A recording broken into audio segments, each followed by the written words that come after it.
శ్రీ రామోజీరావు గారు స్వర్గస్థులైనారని తెలిసి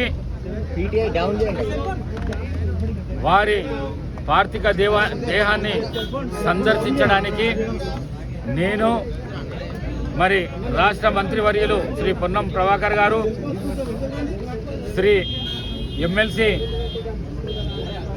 మహేష్ గౌడ్ గారు, ఇబ్రాహీంపట్నం ఎమ్మెల్యే పెద్దలు మల్రెడ్డి రంగారెడ్డి గారు, మరి రామరెడ్డి గారు, పెద్దలు దానం నాగేందర్ గారు వారి పార్థిక దేహాన్ని సందర్శించి వాళ్ళ కుటుంబానికి ప్రగాఢ సానుభూతిని వ్యక్తపరుస్తూ మరి రామోజీరావు గారి గురించి ఈ భారతదేశంలో కానీ ప్రపంచంలో కానీ తెలియని మనిషి అంటూ ఎవరు లేరు.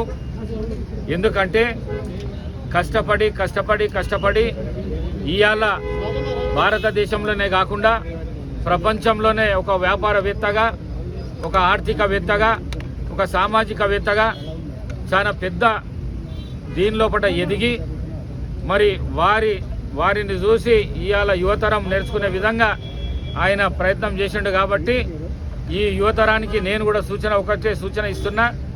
రామోజీరావు గారు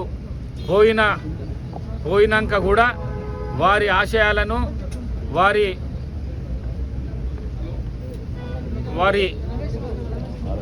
ఆదర్శాలను ముందుకు తీసుకెళ్లాలని చెప్పేసి కోరుకుంటూ మరొక్కసారి వారి కుటుంబానికి ప్రగాఢ సానుభూతిని వ్యక్తపరుస్తూ సెలవు తీసుకుంటున్నాను. Thank you.